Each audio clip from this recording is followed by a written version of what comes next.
तो ये 6 के 6 ऐश्वर्य जिसमें कंप्लीट हो उसको कहते हैं भगवान। अब इस डेफिनेशन पे आप भगवान को जज करोगे आज के बाद से, ठीक है। और ये 6 के 6 कंप्लीट तो आपको दिखाई देंगे कहाँ? कृष्ण के अंदर, और कहीं नहीं दिखाई देंगे।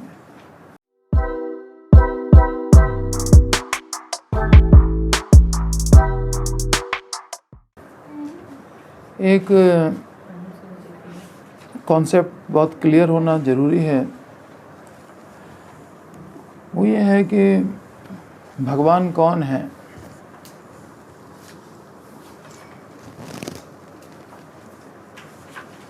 कैसे हैं?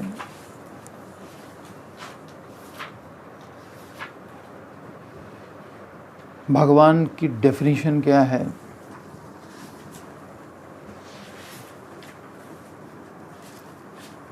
भगवान जैसे धनवान किसको कहते हैं? जिसके पास धन है वो धनवान। विद्यावान, जिसके पास विद्या है वो विद्यावान। और जिसके पास भाग है वो भगवान, ठीक है। ये 2 शब्द मिलकर के जुड़े हुए हैं। भगवान, भग को धारण करने वाला, वन हु पजेसेस भग, दैट इज भगवान। अब भग क्या होता है? भग माने ऐश्वर्य। इसको डिफाइन किया व्यासदेव के पिताजी ने, पराशर मुनि ने, कि भग क्या होता है। व्यासदेव जिन्होंने संजय को दिव्य दृष्टि दी, जिन्होंने सारे वेद लिखे टेक्स्ट फॉर्म में, वेद तो हमेशा से हैं लेकिन वो भी भगवान के एक अवतार हैं, कृष्ण द्वैपायन व्यास। उन्होंने उसको रिटन फॉर्म में दिया कि कलयुग में जीवों की मेमोरी कम होगी, आयु कम होगी, वो लोग सुन करके एक बार में याद नहीं कर पाएंगे, इसलिए उनके पास टेक्स्ट फॉर्म में होना ज़रूरी है ताकि बार बार पढ़ करके और समझ सके। तो पराशर मुनि बताते हैं कि भग क्या होता है। कहते हैं ऐश्वर्यस्य समग्रस्य वीर्यस्य यशसः श्रियः ज्ञान वैराग्ययोश्चैव स नाम भग इतिंगणा। इसको कहते हैं भग। भग माने ऐश्वर्यस्य समग्रस्य, जिसके पास समग्र ऐश्वर्य हो। वीर्यस्य, जिसके पास समस्त बल हो। बल है सबके पास थोड़ा थोड़ा, मगर कोई ये नहीं क्लेम कर सकता कि मेरे पास सारा बल है। बड़े बड़े राक्षस आए, रावण और हिरण्यकशिपु जैसे, लेकिन भगवान के आगे सबका बल क्षीण प्रतीत हुआ, सब हार गए उनसे। तो समस्त बल के स्वामी है वो, समस्त यश के स्वामी है। उनसे ज़्यादा यशस्वी कोई नहीं है। भले नाम अलग अलग लोग रखते हो, कोई गॉड कहे, कोई अल्लाह कहे, कोई कुछ कहे, लेकिन सब चाहते वही हैं, उसी एक भगवान को। जानते नहीं हैं इसलिए वो कुछ का कुछ निराकार ये वो बोलते रहते हैं। तो जो समस्त यश का स्वामी है, समस्त बल का स्वामी है, समस्त ज्ञान का स्वामी है, ऐश्वर्यस्य समग्रस्य वीर्यस्य यशसः यश श्रियः, श्रियः माने सौंदर्य, जो समस्त सौंदर्य का स्वामी है, उसी ने सौंदर्य सबको थोड़ा थोड़ा बांट रखा है। उसी में गर्वित हो रहा है जीव कि हम बड़े सुंदर हैं, लेकिन कितने दिन के लिए? और भगवान कितने दिन के लिए सुंदर हैं? भगवान सदा से सुंदर हैं, सदा रहेंगे। वो कंदर्प कोटि कमनीय हमेशा से थे, हैं और रहेंगे। पर यहाँ तो स्टेजेस हैं बॉडी की अलग अलग, डिके हो जाता है, डेथ हो जाती है। तो समस्त बल के स्वामी, समस्त यश के स्वामी, समस्त सौंदर्य के स्वामी, समस्त ज्ञान के स्वामी। अब गीता जैसा ज्ञान है भगवान ने कहा अर्जुन से कि मैं तुम्हें वो ज्ञान दे रहा हूँ जिसको जानने के बाद कुछ भी जानने योग्य शेष नहीं बचेगा। कंप्लीट नॉलेज है ये, ठीक है। कर्म की कंप्लीट नॉलेज, ज्ञान की कंप्लीट नॉलेज, योग की कंप्लीट नॉलेज, भक्ति की कंप्लीट नॉलेज। बाकी और भगवान की लीलाओं से संबंधित अन्य तमाम शास्त्र हैं। जितना भगवान की लीला सुनेगा, प्रेम करेगा तो लीला सुनना चाहेगा, तो भागवत पढ़ेगा, तो विष्णु पुराण पढ़ेगा, तो क्या क्या सब कुछ करता रहेगा। लेकिन जो नॉलेज है, जो प्रिंसिपल्स हैं भक्ति से संबंधित और भगवान से संबंधित, और भगवान और जीव का, हमारा और भगवान का जो रिलेशन है, उस रिलेशन से संबंधित और उस रिलेशन को री-इस्टेब्लिश करने के लिए जो प्रोसेस है भक्ति, उसके सारे के सारे प्रिंसिपल्स भगवत गीता के अंदर हैं। इसीलिए एक शास्त्र ही अपने आप में कंप्लीट है। एकम शास्त्रम देवकी पुत्र गीतम, एक ही शास्त्र इनफ है, ये देवकी पुत्र का गीत। एको देवो देवकी पुत्र एव, एको मंत्रस्तस्य नामानि यानि, मंत्र भी एक ही जिसमें इसका नाम आता हो, हरे कृष्ण कृष्ण कृष्ण हरे हरे, हरे राम राम राम हरे। मंत्र भी एक ही, और कर्मा भी एकम, और कर्म भी एक है हमारा, जो हमारी एक ही ड्यूटी है, तस्य देवस्य सेवा, उनकी सेवा हो जाए, वो संतुष्ट रहें, बस। इसके अलावा हमारा कोई कर्म नहीं। और ये अगर नहीं हुआ, बाकी हम कुछ भी करते रहे, तो हमारी लाइफ बेकार गई। और उनको सेटिस्फाई कर दिया, भले कोई ना हुआ हो। जैसे जड़ में पानी दे दिया, हमने पत्तों को अलग अलग नहीं दिया, वृक्ष के पत्तों को, फलों को, फूलों को, डालियों को। हम चाहते तो थे कि सब हरे भरे रहें, स्ट्रांग रहें, लेकिन हमने प्रोसेस क्या है, पानी जड़ को दिया जाता है। वैसे ही हमारा परिवार है, समाज है, राष्ट्र है, और देवी देवता हैं तमाम। हम चाहते तो हैं सबको सेटिस्फाई करें, सबको खुश रखें, लेकिन प्रोसेस क्या है? प्रोसेस है जड़। कहाँ से रूट है, जहाँ से सब अवतार हो रहे हैं। एते चांश कला पुंस कृष्णस्तु भगवान स्वयं, सारे शास्त्र कृष्ण को भगवान घोषित कर रहे हैं। तो ऐश्वर्यस्य समग्रस्य वीर्यस्य यशस्य श्रियः ज्ञान वैराग्य, फिर वैराग्य के भी स्वामी। वृंदावन में कृष्ण से सब लोग अगाध प्रेम करते हैं। मैया यशोदा, नंद बाबा, राधा रानी, सारी गोपियाँ, ग्वाल सखा। अक्रूर जी एक दिन आए, लेके चले गए। गोपियाँ सब रथ के आगे लेट गई, कहने लगे कि अब जाने नहीं देंगे तुमको। लेकिन कृष्ण बोलने में बहुत पटु है, समस्त ज्ञान के स्वामी हैं। समझा दिया, हम आएंगे ना अभी लौट के, चिंता क्यों कर रही हो, आएंगे कह करके चले गए। समस्त वैराग्य के स्वामी। इतना प्रेम करने वालों को कोई छोड़ सकता है? नहीं छोड़ सकता, लेकिन वैराग्य के भी स्वामी है वो। तो ये 6 के 6 जो ऐश्वर्य हैं, कौन कौन से गिनाइए? समस्त बल, ज्ञान, सौंदर्य, वैराग्य, यश, और क्या बचा? हाँ, ऐश्वर्य। समस्त धन के स्वामी, ठीक है, सारा धन उनका है।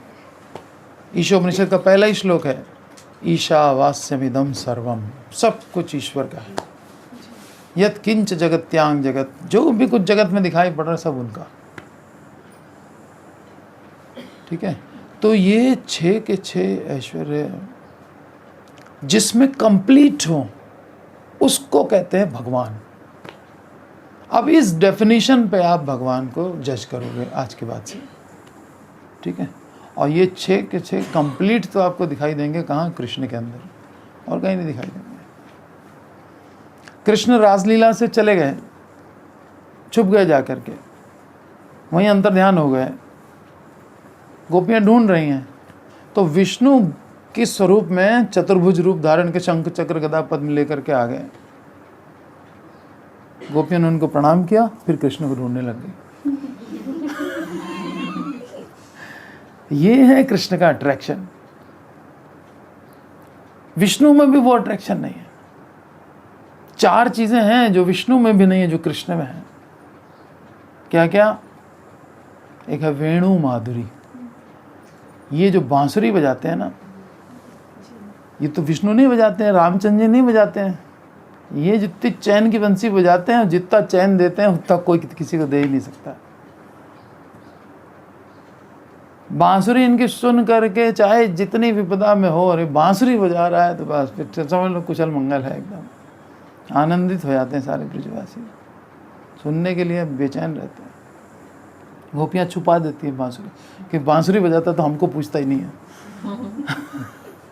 इतना मगन हो जाता है। एक ये वेणु माधुरी, वो भगवान के अन्य अवतारों से भी कृष्ण को श्रेष्ठ साबित कर देती है। दूसरी है रूप माधुरी।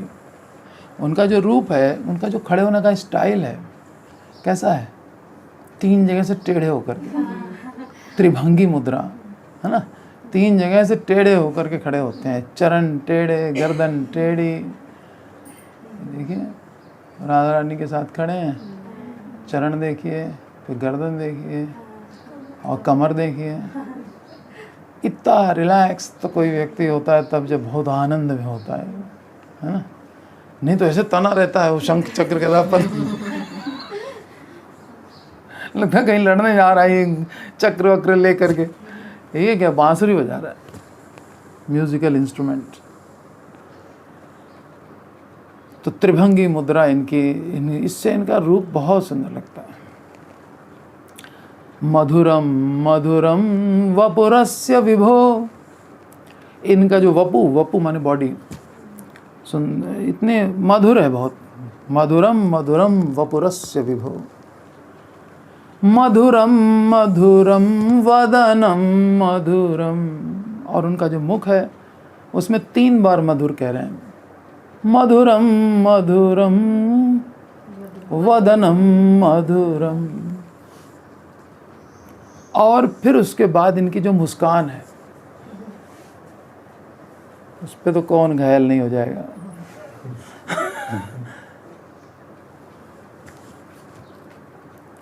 मधुगंध मृदु स्मितमेतदहो मधुरम मधुरम मधुरम मधुरम। मधुगंध मृदु स्मित, स्मित माने मुस्कान, मृदु मुस्कान, बहुत हल्की हल्की मुस्कान, और वो मधु जैसी सुगंध आती है उनके होंठों से। तो इसमें तो 4 बार मधुरम लगा दिया। मधुरम मधुरम मधुरम मधुरम। तो बस इसके आगे कुछ नहीं। तो एक तो हो गई वेणु माधुरी, जो विष्णु से भी श्रेष्ठ साबित करती है। दूसरी है ये रूप माधुरी, और तीसरी परिकर वैशिष्ट्य। परिकर वैशिष्ट्य का मतलब हमेशा अपने भक्तों के साथ में घिरे रहते हैं। दिन में ग्वाल सखाओं के साथ में, गऊओं के साथ में घिरे रहेंगे, और रात में रासलीला करेंगे, गोपियों के साथ में घिरे रहेंगे, और घर में रहेंगे तो वात्सल्य भावमती जो गोपियां हैं, वात्सल्य प्रेमवान गोपियां, यशोदा मैया और उनकी सहेलियां, उनसे घिरे रहेंगे। ये अकेले कभी रहते ही नहीं है, हमेशा भक्तों से घिरे हुए। तो अब इनकी जो ये परिकर वैशिष्ट्य है वो भी कहीं नहीं दिखाई पड़ता। भगवान विष्णु देखो क्षीर सागर में लेटे हैं, बस लक्ष्मी जी हैं साथ में, कहाँ घेरे हैं भक्त लोग।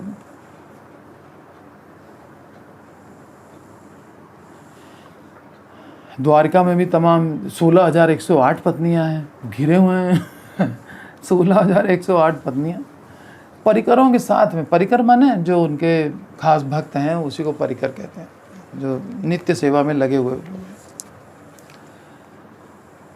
और चौथी है लीला माधुरी।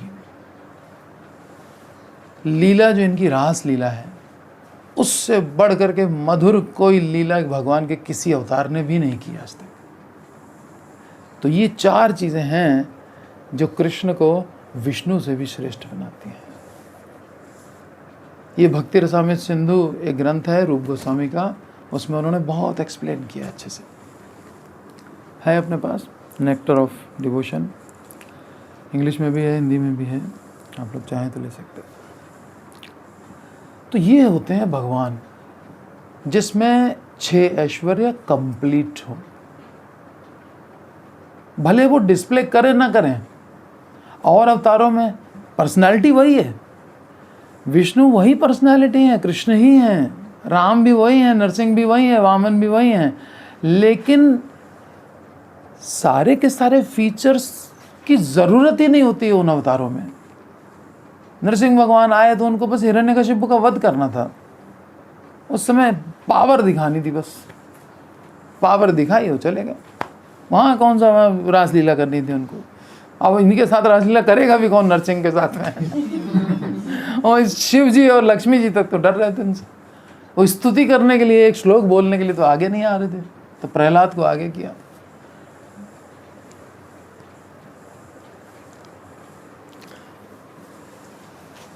तो भगवान कौन है? सीधा जवाब क्या? ईश्वरः परमः कृष्णः सच्चिदानंद विग्रह अनादिरादिर गोविंद सर्वकारण कारणम। सब कारणों के परम कारण है। जगत का कारण क्या? महाविष्णु के रोम छिद्रों से निकल रहा है जगत, ब्रह्मांड निकल रहे हैं उनके शरीर से। महाविष्णु का कारण क्या? संकर्षण। संकर्षण का कारण क्या? नारायण। नारायण का कारण क्या? बलराम। एक और संकर्षण है, फिर उसके बाद उनका कारण क्या? बलराम। बलराम के कारण क्या? कृष्ण। बस सब कारणों की, इसका कारण क्या है, इसका कारण क्या है, इसका कारण क्या, बैक में चलते चले जाओ तो यू विल रीच कृष्ण। सब कारणों के परम कारण। ईश्वरः परमः कृष्ण। प्रभुपाद जी से कभी भी कोई क्वेश्चन करता था कि हु इज गॉड? ईश्वरः परमः कृष्ण। क्या साईं बाबा और ये वो कहेंगे वो बाकी सब चोर हैं। चोर चोर क्या होता है बताइए? जो क्रेडिट को चुराने की कोशिश करे। ठीक है, क्या क्रेडिट है? सृष्टि बनाई भगवान ने और हम क्रेडिट किसी और को दें? क्यों दें भाई? इसका मतलब हमको कंप्लीट नॉलेज नहीं है। नॉलेज ना होना एक बात है, तो नॉलेज ली जा सकती है। सारे शास्त्र हैं बिल्कुल ओपन, इसमें कोई परेशान होने की बात नहीं है। आप हमसे पूछ सकते हो भाई आपने ऐसे कैसे बोल दिया, दिखाइए, आप श्लोक दिखाइए। अभी हम आपको सब श्लोक दिखाते हैं गीता के अंदर ही। कोई भी चीज़ कोई चुराए और खुद क्लेम करे कि ये मेरी है, वो चोर हुआ कि नहीं?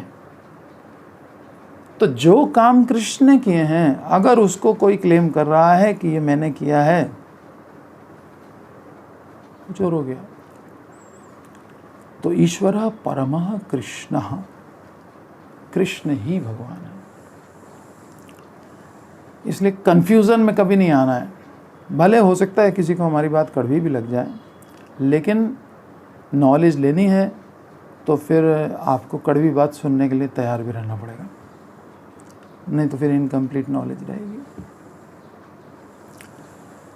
तो गीता के वक्ता स्वयं भगवान श्री कृष्ण हैं। जैसे ही कृष्ण बोलना शुरू करते हैं 2nd चैप्टर से, वहाँ पे व्यासदेव ने ये नहीं लिखा कि श्री कृष्ण उवाच, कि कृष्ण बोल रहे हैं, उन्होंने लिखा श्री भगवान उवाच। श्री भगवान ने कहा। श्री भगवान माने जो समस्त ऐश्वर्यों से पूर्ण है, उसने कहा। इसका मतलब वहां पे अब जो गीता तो ज्ञान है,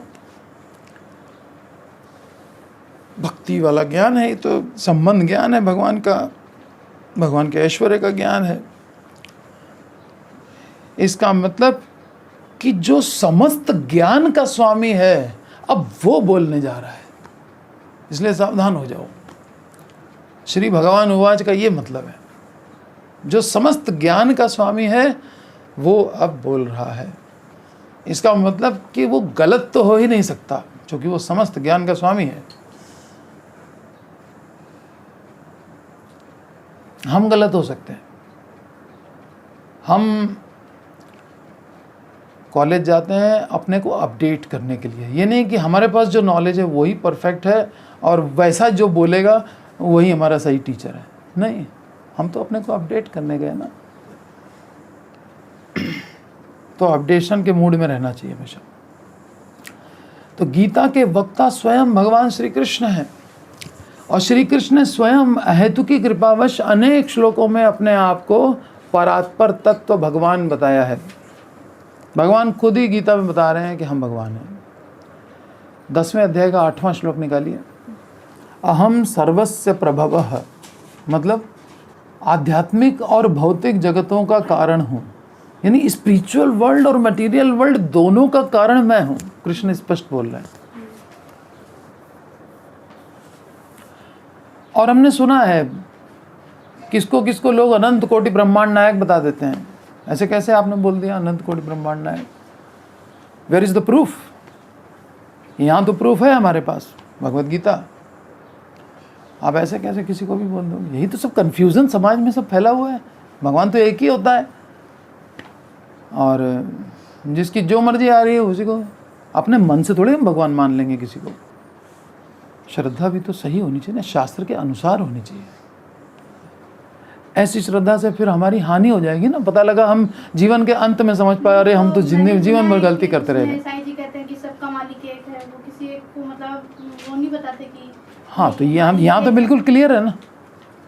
यहाँ तो कृष्ण अर्जुन के रथ पकड़ेंगे, मैं उसको नहीं बताते कि हम भगवान है, भगवान ऊपर है, वो सबका एक है। किसी ने नहीं कहा, इवन किसी भी विष्णु भगवान के अवतारों ने भी नहीं कहा। बहुत रेयर है, रामचंद्र जी ने एक आध बार कभी कह दिया, लेकिन गीता में कृष्ण स्पष्ट ये बात कह रहे हैं। तो ये क्या है? कृपा है। अगर कृष्ण भी नहीं कहते तो हम जानते कैसे कि कौन भगवान है? कैसे जानते बताइए? सब लोग हमको ऐसे कंफ्यूजन में रखते हैं। ये कृपा कहलाती है, अहेतु की कृपा। हमने तो नहीं पूछा था आपसे कि कौन भगवान है, पर आपने क्लियर बता दिया। ये आपकी कृपा है। तो अहम सर्वस्य प्रभवः। तो हाँ, ये जब भगवान कह रहे हैं कि मैं स्पिरिचुअल और मटेरियल, और है क्या इसके अलावा कोई तीसरा वर्ल्ड होता है क्या? नहीं होता है ना। सोल स्पिरिचुअल है, बॉडी मटेरियल है, भगवान स्पिरिचुअल है, भगवान का धाम स्पिरिचुअल है, मटेरियल वर्ल्ड मटेरियल है। इसके अलावा और है ही क्या? तो दोनों की उत्पत्ति का कारण तो कृष्ण कह रहे हैं कि मैं हूं। तो जरूरत से ज़्यादा किसी को उदार बनने की भी जरूरत नहीं। हाँ हाँ भाई, हम तो सबको मानते हैं, ठीक है, सब भगवान के अंश हैं, इसलिए उनका सम्मान करना चाहिए। सबके शरीर में भगवान रह रहे हैं, भगवान का मंदिर है उनका शरीर, ठीक है ना। परमात्मा तो प्रत्येक हृदय में है। ईश्वर सर्वभूतानां हृदयेषु अर्जुन तिष्ठति, इसलिए उनके शरीर को भी प्रणाम करना चाहिए, क्योंकि वो मंदिर हो गया। भक्त लोग कभी भी किसी को प्रणाम नहीं करते, केवल भगवान को प्रणाम करते हैं। जहाँ भगवान होते हैं उसको प्रणाम करते हैं, ठीक है ना। और गीता में भगवान ने स्पष्ट कहा है कि मनमना भव मद्भक्तो मद्याजी माम नमस्कुरु, मुझे प्रणाम करो। कहाँ प्रणाम करते फिर रहे हो? किसी को भी, माता पिता को भी प्रणाम करेंगे उनके हृदय में परमात्मा को देख करके, तो उनको प्रणाम करें, ठीक है। ऐसे तो हम फिर पशु पक्षियों का भी सम्मान करने लग जाएंगे, तभी सबसे प्रेम कर पाएंगे। नहीं तो ये सबसे प्रेम करने वाली बात तो कभी आएगी नहीं। वैकुंठ में जो सीन है, सब एक दूसरे से प्रेम करते हैं, किसी कहीं कोई कुंठा ही नहीं है, कोई क्लैश ही नहीं है कहीं। तो वो इसीलिए तो है कि वहाँ सारे ऐसे लोग गए हुए हैं जो ये जानते हैं कि ईश्वर सब जगह है, और यहाँ तो सब कुछ देख ही रहे हैं हम लोग। तो कितना अच्छा एटमॉस्फेयर बन सकता है इस नॉलेज को ग्रहण करने पर। आज आप देख ही रहे हैं समाज में क्या स्थिति बन रही है, तनावपूर्ण होता चला जा रहा है, होता चला जा रहा है। और फिर 7वें अध्याय का 7वां श्लोक निकालिए, 7.7। मुझसे श्रेष्ठ और कोई तत्व नहीं है।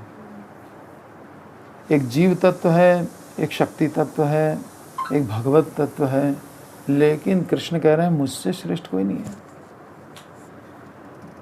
मत्तः परतरम न अन्यत किंचित अस्ति धनंजय, कुछ भी नहीं है मुझसे श्रेष्ठ। और मई सर्वम इदम प्रोतम, जैसे माला में मोती हैं तो कैसे टिके हुए हैं, धागे से, ऐसे ही सब कुछ जो संसार में दिखाई पड़ रहा है मुझ पर डिपेंड है। तब इतना सिस्टमेटिक दिखाई दे रहा है, क्योंकि मैं धागे के रूप में सबको पिरोए हुआ हूँ। लेकिन हम वो धागा नहीं देख पाते और खाली संसार देखते हैं, उससे अट्रैक्ट हो जाते हैं, लेकिन वो जिसने उसको सबको सपोर्ट दे रखा है उसको भूल ही जाते हैं।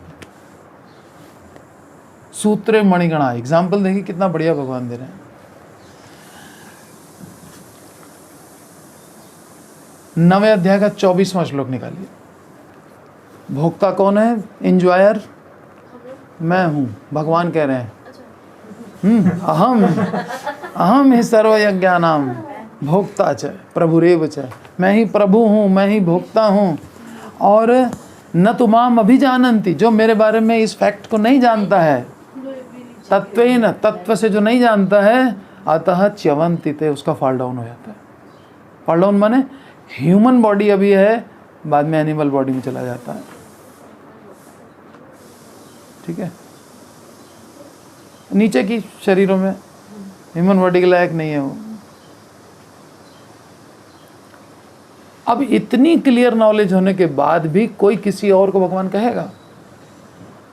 जिसने नहीं पढ़ा है वही कह सकता है। अब हम लोग तो नहीं कहने वाले।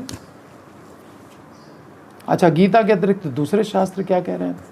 भागवत में लिखा है, एते चांश कला पुंस, 24 अवतारों का वर्णन कर दिया भगवान के, नरसिंह, वामन, वराह, सबका वर्णन करने के बाद व्यासदेव कह रहे हैं, एते च अंश कलाह पुंस, ये जितने मैंने अवतारों के वर्णन किए वो या तो अंश थे भगवान के, कृष्ण के, या तो कला थे, अंश के भी अंश, उसको कला कहते हैं। कृष्णस्तु भगवान स्वयं, कृष्ण तो स्वयं भगवान है। इंद्रारि व्याकुलम लोकम, इंद्र के शत्रु जब संसार को व्याकुल कर देते हैं, मृडयंत युगे युगे, तब ये अपने आप को प्रकट करते हैं। ठीक है, कई युग में आते हैं। हाँ, जैसे गीता में भी कहा है, संभवामि युगे युगे। हाँ, वही चीज। फिर ब्रह्म संहिता में कहा, ईश्वरः परमः कृष्णः सच्चिदानंद विग्रह, ब्रह्मा जी भी वही बात कह रहे हैं। भागवत में और कहा, अहो भाग्यम नंद गोप व्रजवकसाम यन मित्रम परमानंदम पूर्णम ब्रह्म सनातनम। ये गोप बालकों का क्या सौभाग्य है। अहो भाग्यम, ये किसके साथ खेल रहे हैं?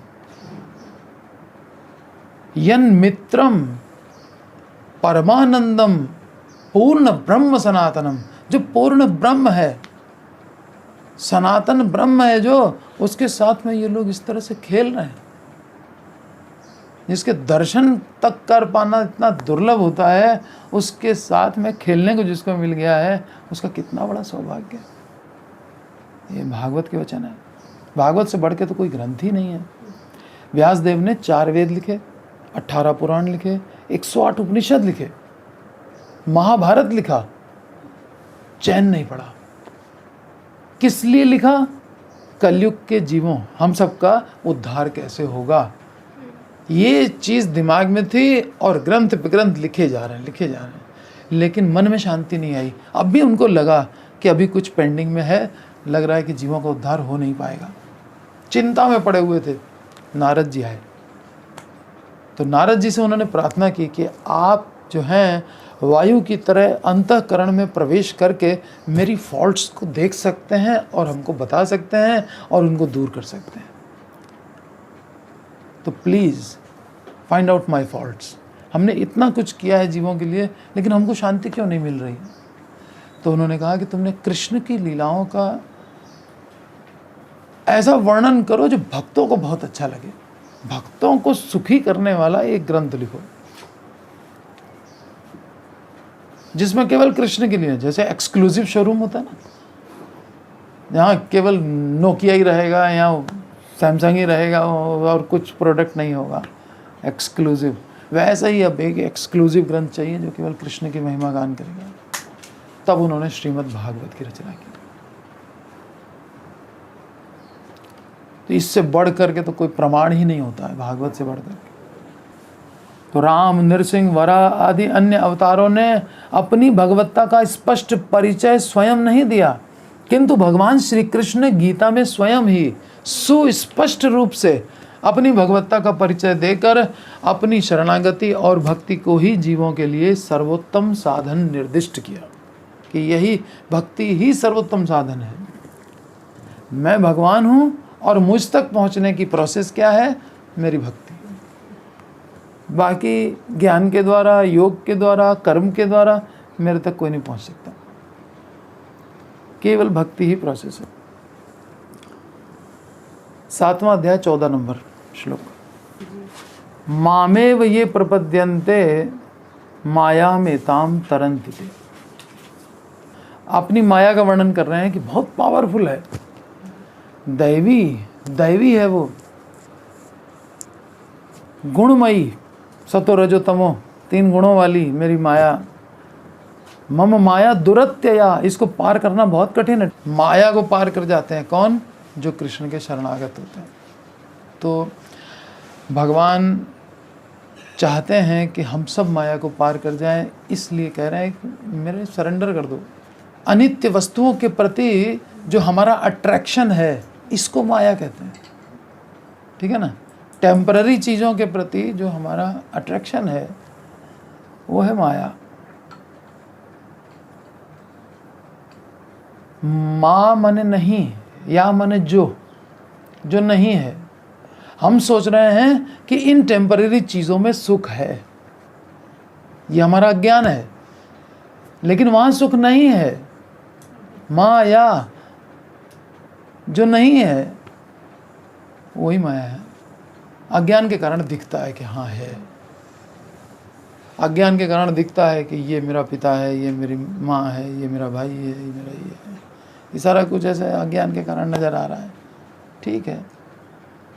ये शरीर है, शरीर से संबंध है, ये सारा हमसे नहीं है। हमारा तो संबंध भगवान से है। शरीर तो टेम्पररी है, इसका मतलब ये संबंध भी टेम्पररी है। और हम सोच रहे हैं इन संबंधों में सुख है, लेकिन ये तो शरीर ही टेम्पररी है। फैक्ट तो यही है। ये गीता एकदम खोल के बता रही सारे फैक्ट्स को, है ना।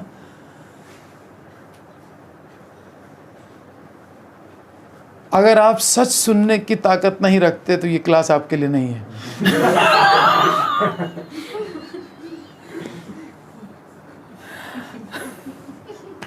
हरि बोल। मामेव ये प्रपद्यन्ते मायामेताम तरन्ति ते। जो मेरी शरण में आएगा वो माया को पार कर जाएगा, ठीक। इसका मतलब यही एकमात्र उपाय है भगवान को जानने का, सरेंडर। सरेंडर माने जो आप कहोगे वो करेंगे। लास्ट में अर्जुन ने क्या कह दिया? भगवान ने उसको फ्रीडम दी। भगवान हमेशा फ्रीडम देते हैं। भगवान ने कहा कि मैंने तुम्हें गीता पूरी सुना दी, और कच्चित एतत् श्रुतम पार्थ त्वया एकाग्रेण चेतसा। क्या तुमने इसको ध्यानपूर्वक सुना? और अगर सुना तो तुम्हारा ज्ञान दूर हुआ? उसने कहा नष्टो मोह, मेरा मोह नष्ट हो गया। मोह माने उल्टा ज्ञान। स्मृतिर्लब्ध्वा, मेरी मेमोरी लौट आई, मेरा आपसे क्या रिलेशन है, मेरा आपसे परमानेंट रिलेशन है। ये सारे टेम्पररी रिलेशन जिसके लिए मैं शोक कर रहा था कि मर जाएंगे, ये हो जाएगा, वो पाप लग जाएगा, खत्म। स्मृतिर्लब्ध्वा त्वत्प्रसादात, ये कैसे हो गया? ये गीता के प्रसाद से, ये जो आपने कृपा की, जो बोला हमसे वाणी, उससे ये चेंज आया मेरे अंदर, मेरा मोह नष्ट हुआ, अब मेरी स्मृति लौट आई। हम भी तो यही चाहते हैं कि हमारा मोह खत्म हो जाए, उल्टा ज्ञान चला जाए और सही ज्ञान के लिए मेरी मेमोरी पर एकदम कंसंट्रेट हो जाए उस पर, अब वो हमेशा बना ही रहे। नष्टो मोह स्मृतिर्लब्ध्वा। फिर उसने कहा करिष्ये वचनम तव, आप जो कहोगे मैं वही करूँगा। ये कमिटमेंट, आप जो कहोगे मैं वही करूँगा, जब तक हम इस कमिटमेंट पे अपना सिग्नेचर नहीं करेंगे तब तक हमको इस संसार में भटकना है। ठीक है, आज करो, अगले जन्म में करो, करोड़ जन्मों की बात करो, करना तो पड़ेगा। इसके बगैर ये जन्म मरण के चक्कर से छुटकारा नहीं है। ठीक है ना।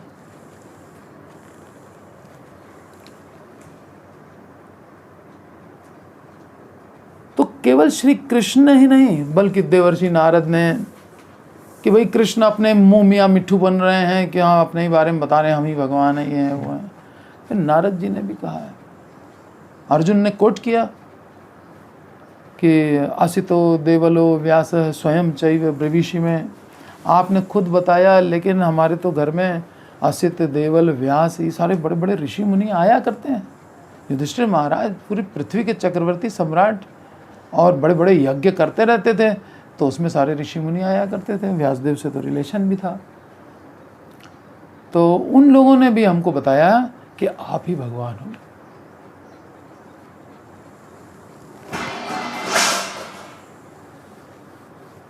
तो केवल श्री कृष्ण ही नहीं, देखिए गीता के भी कोटेशन आ गए और भागवत के भी कोटेशन आ गए, ब्रह्म संहिता का भी कोटेशन आ गया, सब मिल करके एक ही व्यक्ति को भगवान घोषित कर रहे हैं।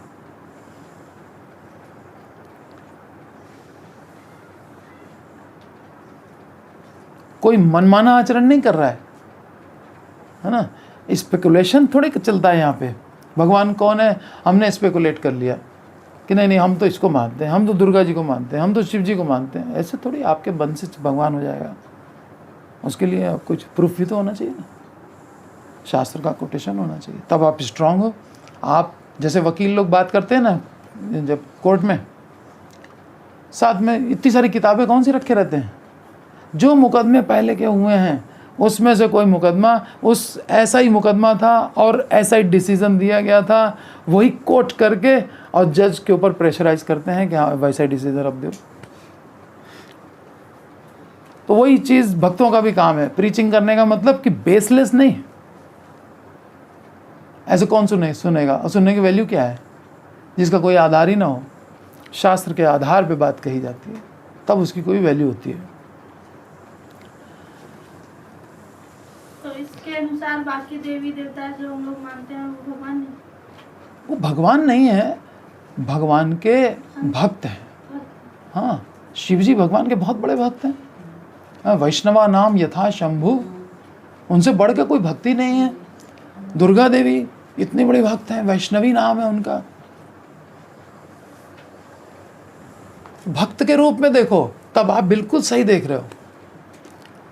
अभी आप मान लो प्राइम मिनिस्टर नहीं हो, हम के प्रधानमंत्री जी इधर आइए, कैसा लगेगा आपको? मेरा मजाक बना रहे हैं, है ना। जो नहीं है, जो मेरी पोस्ट नहीं है, उस पोस्ट से संबंधित करके और हमको बुलाया जाएगा तो लग रहा है मेरी हंसी कोई उड़ा रहा है। वैसे ही शिव जी को कोई भगवान कह के बुलाएगा तो शिव जी को अच्छा नहीं लगेगा, कहेंगे ये तो इसको कुछ पता ही नहीं है। हम उनके दास हैं, हम उनके एक आईब्रो का इशारा होता है बस, सृष्टि की प्रलय करते हैं शिव जी। 3 आंखें हैं, तीसरी खोलते नहीं हैं। हम कर सकते हैं ऐसा? 2 हैं, एक खोलो ही नहीं जिंदगी भर। एक तो पुलिस वाले पकड़ के ले जाएंगे। ये क्या कर रहा है?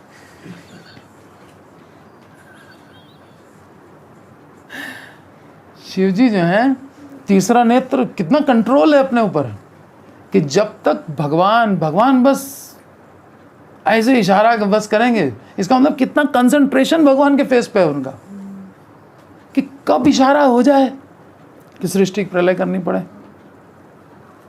इसको कहते हैं सबसे बड़े योगेश्वर भी वही हैं। योगियों में भी शिव जी की बराबरी कौन करता है? हिमालय पे बैठे हैं वो समाधि में हर समय, उनसे बड़ा कोई वैष्णव नहीं। हर समय बस पार्वती जी के साथ में बस भगवत चर्चा चलती रहती है। ऋषियों का समाज बैठे रहते हैं कैलाश पे, बस भगवत चर्चा। एक व्यक्ति रावण के बारे में कुछ कहने के लिए आ गया, जैसे उसने बोला, उन्होंने सोचा राम कहने जा रहा है, मूर्छित होकर गिर पड़े, इतने भावुक हैं। और बोला नहीं, उनको लगा राम बोलने जा रहा है, तो राम नाम सोच करके ही मूर्छित होकर शिव जी पड़े हुए हैं। सांप इधर उधर चले गए, पता नहीं कहाँ। ये तो अवस्था है उनकी। शरीर पे वस्त्र है कि नहीं पता ही नहीं है कुछ, दिगंबर रहते हैं। क्यों दिगंबर रहते हैं? उनको कोई शौक नहीं दिगंबर होने का, ध्यान ही नहीं रहता है। आजकल तो सब बाबा दिगंबर वाले घूमते रहते हैं जानबूझ करके, ध्यान पता नहीं कहाँ है। तो सारे शास्त्र यही कह रहे हैं, वेदैश्च सर्वै अहमेव वेद्यो। गीता में भगवान ने एक चीज़ और कि जितने भी वेद हैं उन सब के द्वारा जानने योग्य क्या है? क्यों वेद पढ़ रहे हो? क्या जानना है उसमें से? अहम एव, मुझे ही जानने के लिए लोग वेद पढ़ते हैं। इससे क्लियर बात और क्या होगी? और इतनी क्लियर बात जो कर रहा है वो कृपा कर रहा है हमारे ऊपर, नहीं तो हमको कहाँ से होती नॉलेज। कृष्णम वंदे जगत गुरु, वो जगत गुरु हैं, वो अपने बारे में क्लियर नॉलेज हमको दे रहे हैं। तो सर इतना वो क्यों फैला हुआ है? जैसे हमको कॉलेज में मिले हम पढ़े तो हमको यहाँ का नॉलेज हुआ ना, हमारे घर में भी लोगों को पता होना चाहिए कि हाँ तो अब ये हमारा काम है। देखो लोग नॉलेज कहाँ से ले रहे हैं? कॉलेज यूनिवर्सिटी जाते हैं, वहाँ के टीचर्स को कुछ अता पता है नहीं। उसके बाद न्यूज़पेपर, उसके बाद अब तो न्यूज़पेपर कोई नहीं पढ़ता है, अब यूट्यूब चैनल। सब सही बता रहे हैं क्या? नहीं। प्रामाणिकता हम तो चेक ही नहीं करते हैं कि कौन बोल रहा है, इसकी गुरु परंपरा क्या है, क्या कृष्ण से आ रही है। बिना चेक किए सब टीवी आस्था चैनल, फलाना चैनल और टीवी सीरियल्स, उससे नॉलेज ले रहे हैं। उन्होंने तो टीआरपी बढ़ाने के लिए और पैसा कमाने के लिए, लोगों को हंसाने रुलाने के लिए बना दिया कुछ भी। उन्हें तो यही पता है कि सबसे बड़े भगवान शिव शंकर जी हैं, ब्रह्मा जी और हाँ। लेकिन जैसे कि आप बताते हैं हमें, हम तो इसीलिए मैंने आज ये गीता सबको दी है कि एक श्लोक देखो, है ना, कंफ्यूजन कुछ ना रहे एविडेंस के साथ, क्योंकि ये टॉपिक क्लियर होना बहुत ज़रूरी है। इसके बगैर अब भगवान बोलने जा रहे हैं तो हमको क्या वेटेज देनी है उनकी बात को।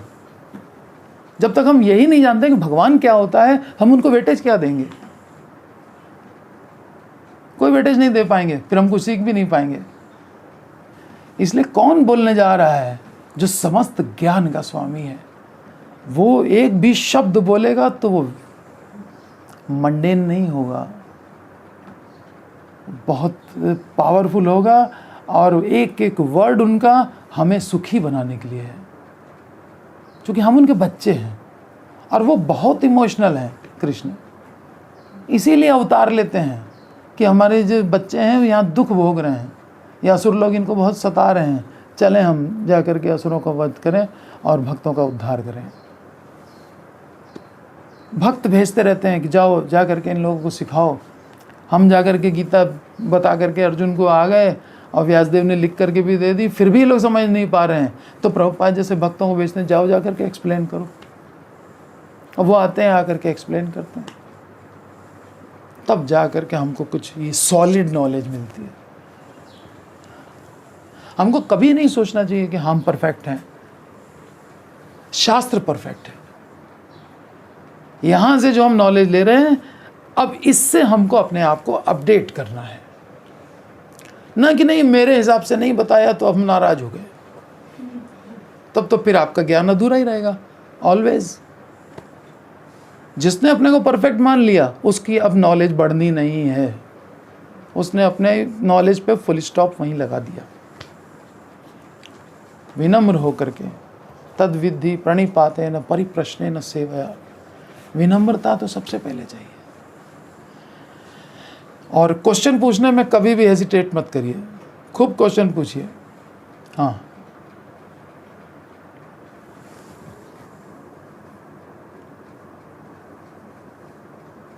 समझ में आ गया तो पालन कीजिए, नहीं समझ में आया तो क्वेश्चन कीजिए।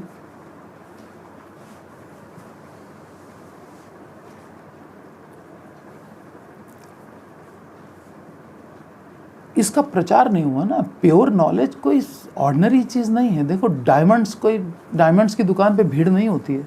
सब्जी मंडी में देखो भीड़ लगी रहती है। ये कोई सब्जी मंडी थोड़ी है। देखो कहाँ कहाँ सागर में गोते लगा लगा करके निकाला गया है सब डायमंड्स। वो हम लोग को मिल रहा है, सुलभ हो रहा है, भगवान की कृपा है। सब प्रभुपाद जी की कृपा से हो रहा है। प्रभुपाद जी ने पूरी दुनिया में प्रचार कर दिया। पूरे वर्ल्ड में 108 मंदिर बना डाले। 70 वर्ष की अवस्था में अमेरिका गए, हर महीने एक टेम्पल खड़ा कर दिया प्रभुपाद जी ने। कौन कर सकता है? अभी यहाँ मंदिर बनाना होता है, लखनऊ का मंदिर जो सुशांत गोल्ड सिटी में बन रहा है, कितने साल हो गए? 10-12 साल हो गए हैं। 12 साल में अभी तक मंदिर बनने की शुरुआत भी नहीं दिखाई दे रही है, और डोनेशन पे डोनेशन कलेक्ट हो रहा है। ये है अवस्था। अब देखो ना ये, और प्रभुपाद जी हर महीने, प्रभुपाद कहते थे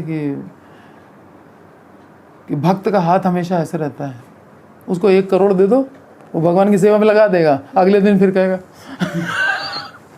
वो भगवान की सेवा में लगा देगा। ऐसे ही प्रभुपाद जी ने मंदिर बनाया, जो मिला भगवान की सेवा में, भगवान की सेवा में। तो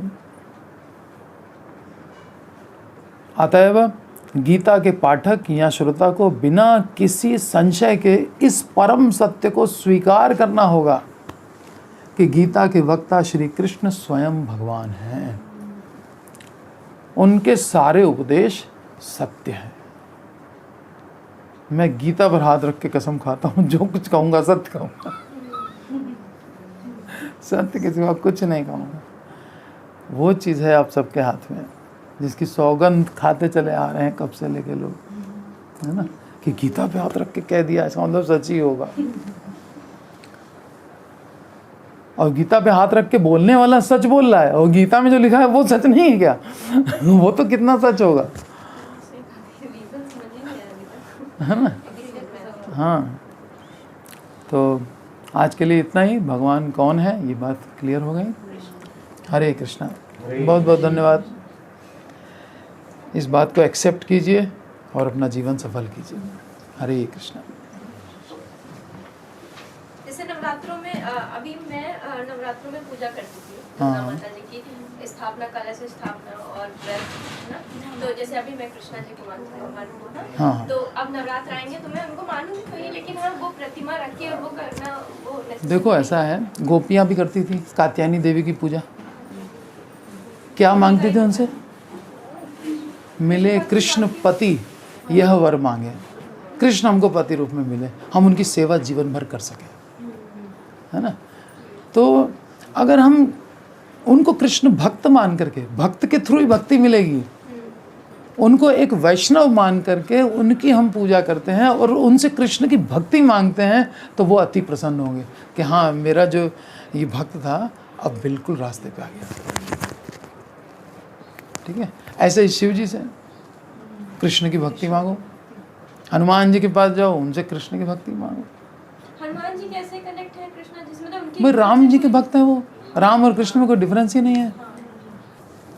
मार्केटिंग में एक फंडा सिखाते हैं कि कोई भी चीज़ पहले जो है लोग रिजेक्ट करते हैं।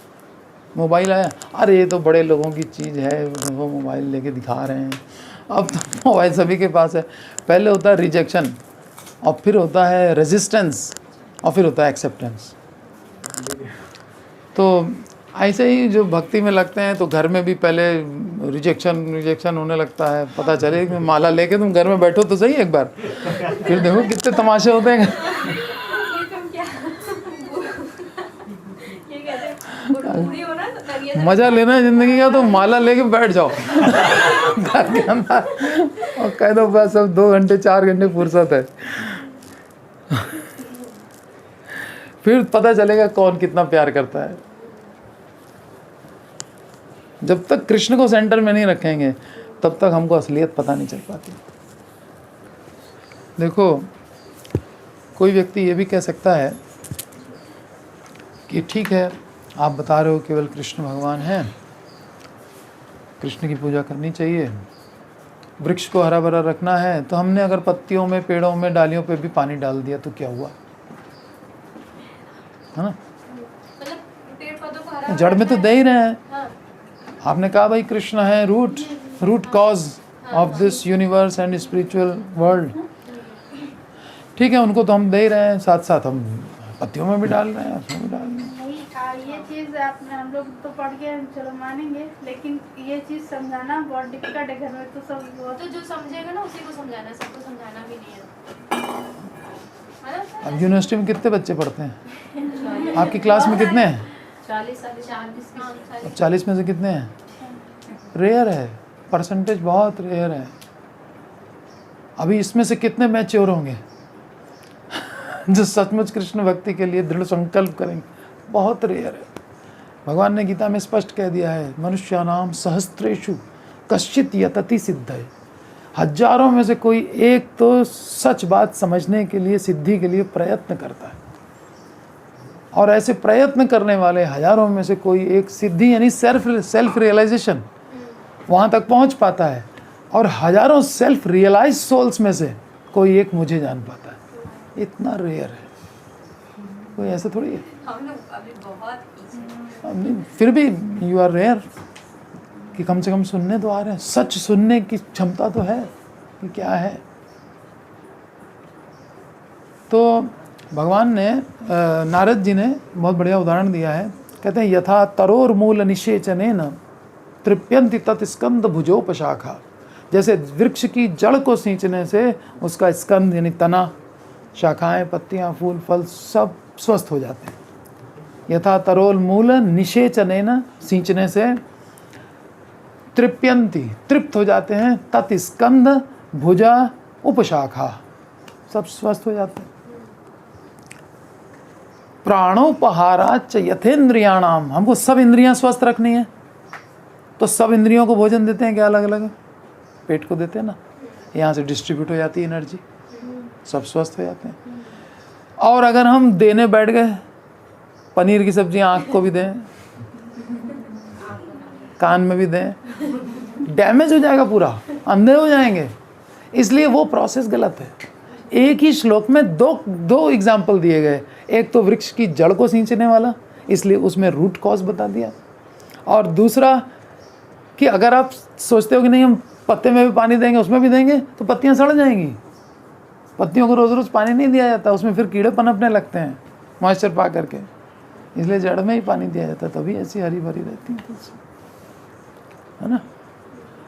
तो प्राणोपहाराच यथेन्द्रियाणाम तथैव, उसी प्रकार से सर्वार्हणम अच्युतेज्या, अच्युत अर्थात कृष्ण, अर्जुन ने कहा ना रथम स्थापय में अच्युत, मेरा रथ दोनों सेनाओं के बीच में ले चलिए, हे अच्युत, कृष्ण को कह रहा है ना। दौड़ते से वही खड़ा है। हाँ एक हफ्ता और खड़े रहेंगे, ये टॉपिक बहुत ज़रूरी था। तो अच्युत, उस अच्युत की पूजा से सबकी पूजा हो जाती है। तो आप ये मत सोचो कि आप जैसे मान लो केवल कृष्ण का ही भजन करेंगे, तो कृष्ण का ही कर पाना, कर ले जाएं एक अनन्य भाव से, वही बहुत बड़ी बात है जीवन में। कि हम कहेंगे नहीं 33 करोड़ देवी देवता हैं, अब वही के नाम भी नहीं जानते हम, तो फिर सेटिस्फाई करने पे आओ तो सबको करो। लेकिन सबको करने की प्रोसेस यही है कि जड़ में दे रहे हो ना आप, कृष्ण की कर रहे हो ना, सबको पहुंच रहा है, सब सेटिस्फाइड है, फुल्ली सेटिस्फाइड, क्योंकि वो देवता यही तो चाहते हैं, वो खुद कृष्ण के भक्त हैं, वो आपको अल्टीमेटली वहीं तक पहुंचाना चाहते हैं, कृष्ण तक। और जिसने सच्चे मन से दुर्गा जी की, शिव जी की भक्ति की है, वो कृष्ण भक्ति पे आ ही जाता है। राजा में यहाँ बैठे हैं तो हमने बहुत अच्छे से पूजा करी होगी। की होगी, तभी दुर्गा जी यहाँ तक लेकर के आ गई।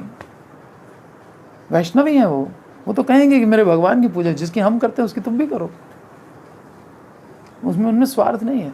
अच्छा, एक और क्वेश्चन का आंसर, सच कड़वा होता है कि मीठा? कड़वा होता है।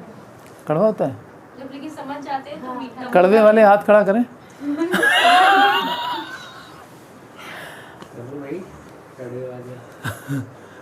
सच जान जाते हैं, जब हम समझ जाते हैं नहीं, तो आपने कड़वा पहले नहीं बोला लगता। कि सब भगवान नहीं, ठीक है, वो थोड़ा कड़वा लगा। हाँ। लेकिन जब आपने कहा कि तरीका हम उनसे भी वहाँ तक पहुँच सकते हैं तो अच्छा लगा। बल्कि हम शिव जी के पास डायरेक्ट जाएंगे ना उनकी पूजा करने, तो वो सेटिस्फाइड नहीं होंगे। उनके भक्त तो राक्षस भी हुए। रावण शिव जी का भक्त था, हिरण्यकशिपु ब्रह्मा जी का भक्त था, तो देवी देवताओं के भक्त तो कंस जो है दुर्गा जी का भक्त था।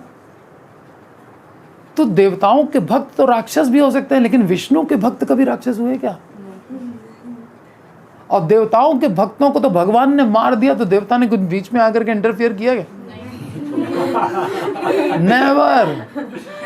और कृष्ण के भक्त को कोई मार दे, देवता हाथ लगा के दिखाए, बल्कि वो रक्षा करते हैं, कृष्ण के भक्तों की रक्षा करते हैं। भागवत में 5वें स्कंद में कथा है जड़ भरत की, फिर किसी दिन सुनाएंगे। उसमें कैसे मूर्ति फाड़ करके दुर्गा जी आ गई अपने भक्त की, अपने भक्तों के गले काट करके उनका रक्त पिया काली जी ने, और कृष्ण के भक्त की रक्षा की। उनकी बलि चढ़ाने जा रहे थे कृष्ण भक्त की, वो सारे डाकू लोग मिल करके दुर्गा जी के भक्त थे। भागवत में कथा है उसकी। तो देवी देवता, रामचंद्र जी से जब युद्ध हो रहा था रावण का, तो पार्वती ने शिव जी से कहा कि मरने जा रहा है, युद्ध होने जा रहा है, जाके कुछ करो, उसकी हेल्प करो। बोले नहीं, राम आ गए सामने, हम कुछ नहीं करेंगे, मरने तो छोड़। अपने भक्तों को मरने के लिए छोड़ देते हैं देवता लोग। कहेंगे उनसे मरेंगे तो फिर अच्छी जगह जाएंगे। हाँ उनसे अगर वो हाँ। तो सच भगवान का नाम है सच्चिदानंद, ठीक है, सच्चिदानंद रूपाय। तो सत माने इटर्नल, चित ज्ञानमय, और आनंद आनंदमय, ठीक है। तो भगवान है सत्य, ईश्वर सत्य है, ठीक है। सत्य परम त्रिसत्यम, भगवान को सत्य सत्य सत्य कह करके भागवत में कितने सारे श्लोक हैं। तो भगवान कैसे हैं? अभी हमने एक श्लोक बोला था, मधुरम मधुरम, मधुर माने मीठा, है ना। तो सच तो मीठा है। मधुरम मधुरम वपुरस्य विभो, मधुरम मधुरम वदनम, मधुरम वदन माने मुख, और मधुगंध मृदु स्मितमेतदहो, मधुरम मधुरम मधुरम मधुरम। पूरा मधुराष्टकम है ना। कितना सब, उनका चाल मधुर, उनकी ढाल मधुर, उनके वस्त्र मधुर, उनका पीताम्बर का लहराना मधुर, सब मधुर ही मधुर है, क्या मधुर नहीं है। तो सच माने कृष्ण, और कृष्ण जो है वो मधुर है और कड़वे नहीं हैं। कड़वे लगते हैं राक्षसों को, अरे आ गया मार डालेगा, डरते हैं उनसे, ठीक है। भक्तों को भगवान कभी भी कड़वे नहीं लगते। हरे कृष्ण।